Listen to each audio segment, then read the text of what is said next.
Senator Cruz. Thank you, Mr. Chairman. Title IX was a landmark civil rights law. It helped create the incredible breadth of women's sports and girls' sports that we see across the country. I believe in girls' sports. I believe in women's sports. I'm the proud father of 2 daughters who are both athletes. I think participating in competitive sports is a wonderful thing for a young girl. I think it is a wonderful thing for a woman. And I think, unfortunately, today's Democrat Party has decided that women's sports and girls' sports no longer matters, and they're willing to push radical legislation designed to destroy girls' sports and women's sports. Ms. Gaines, I want to thank you for your courage. You are relatively young, but you have demonstrated incredible courage. And because you have dared to speak up, you have been demonized, you have been vilified. I saw when you were attacked by a leftist mob at San Francisco State University for daring to speak up.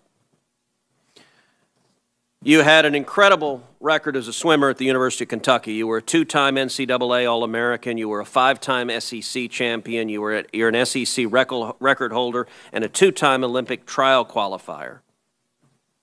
But yet on March 27th, 2022, something changed. What happened on March 17th, 2022? That's when Thomas and I raced in the 200 freestyle and again resulted in a tie. And so you tied. What was the consequence of tying? We went behind the awards podium where typically you're handed your trophy, you're marched out, you're named an All-American. And so we go back there, and the official looks at both Thomas and myself and says, "Great job, but you guys tied. And we only have 1 trophy, therefore we're giving this trophy to Leah." And I question this, and I say, why? And at first, I shortened it in my testimony, but really he stumbled on his words. He didn't know how to answer this. And at first he's, well, we're just doing this in chronological order. To which I further pressed, and I said, okay, well, what are you being chronological about? Because we tied. And if we're doing this off alphabetical order, G comes before T. So what are you being chronological about? To which this wasn't a script they had prepared for him. And he actually appreciated his honesty. He did say, we have to give the trophy for Leah because Leah has to have it for pictures. They've made that clear. Leah has to have the trophy for pictures. You can pose with this trophy, but you have to give yours back. You have to go home empty-handed. Leah Thomas takes the trophy home. End of story. Now, let me ask you, as someone who's competed at the elite level, in your experience, is there a difference between women and men? Of course. I think we learned this at a very young age, watching even 12 and unders play.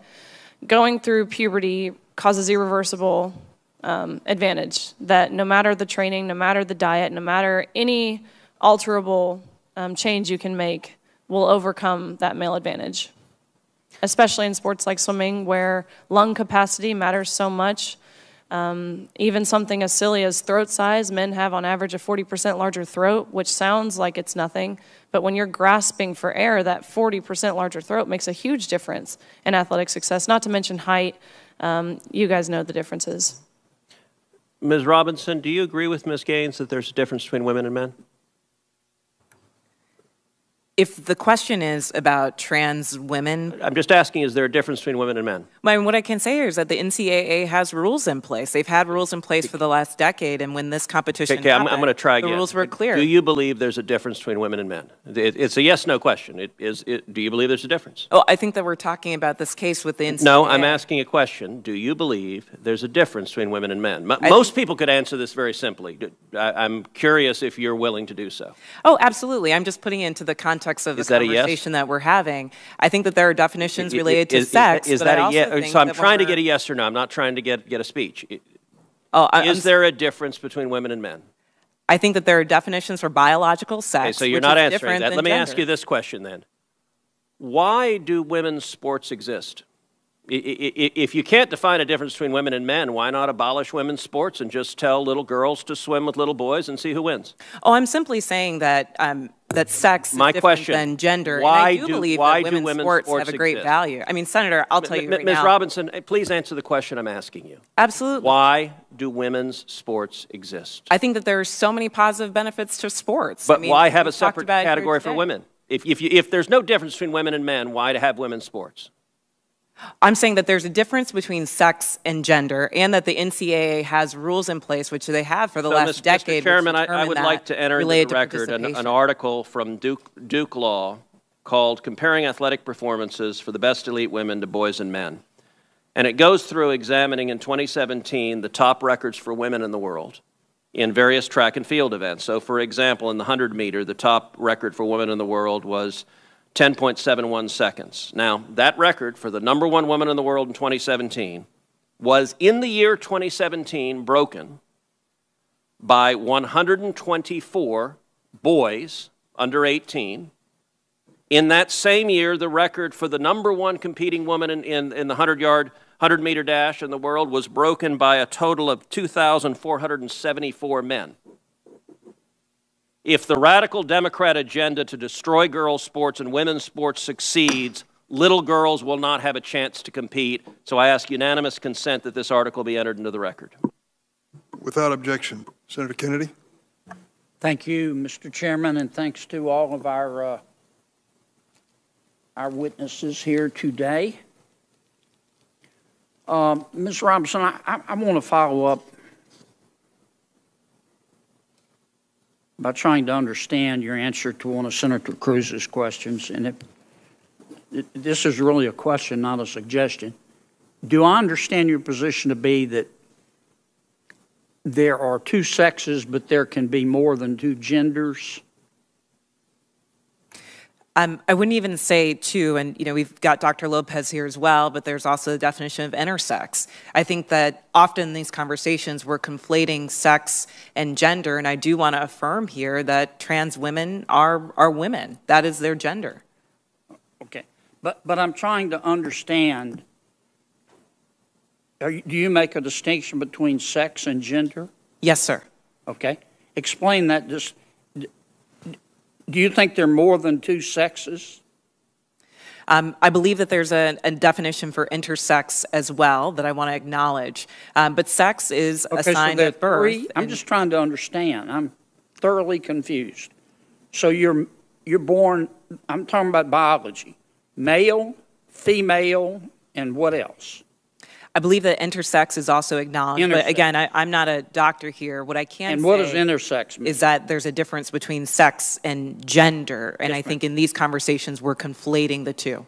Well, but I want to start with sex. Okay, there's male, there's female. When a baby's born, before the baby has had time to even have a sense of self, there's male, female, and intersex.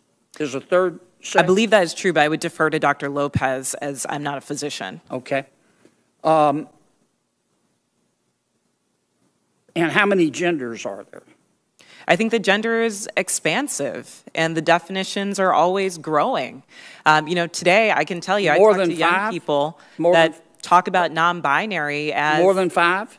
I think the gender is not a binary, is what I'm trying to say. Are there more than 5 genders? I'm just trying to understand. Are there more than 5 genders?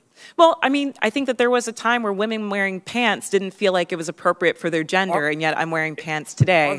I think that there are ways that we express our gender that are expansive. Are there more than 5?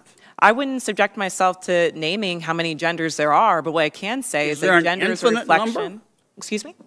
There's an infinite number of genders? I think depending on your culture, there are a lot of different genders that exist. And I can also say that it's a term that's evolving. If you look at young people today, they really don't lean into the binary of only woman and man. So I think that it's incumbent upon us not to legislate on this, but create space for them to explore what their identities are, what their gender identities are. Let's get back to athletics. I think I understand what you're saying. There are 3 sexes. Male, female, and intersex. I believe that to be true, but again, I'm not a physician. And there are an infinite number of genders, because gender is a mental state. Gender is about expression, and I think that there are a variety of ways that you can express your gender. Okay, so there's infinite number. All right, let's go back to the biology. Male, female, boy, girl, okay? Biologically, do males have an advantage over females biologically in sports? Again, I'm not a physician, and I can't speak to that. What's your real world experience? It depends. I mean, there are some people who are born male that I'm faster than if I were to sprint against them, and some that I'm not. Some males that are taller than some women, and some that are shorter. You don't believe that a biological male has a physical advantage in sports over a biological female? Not as a definitive statement. Give me an example. Well, no, I don't think.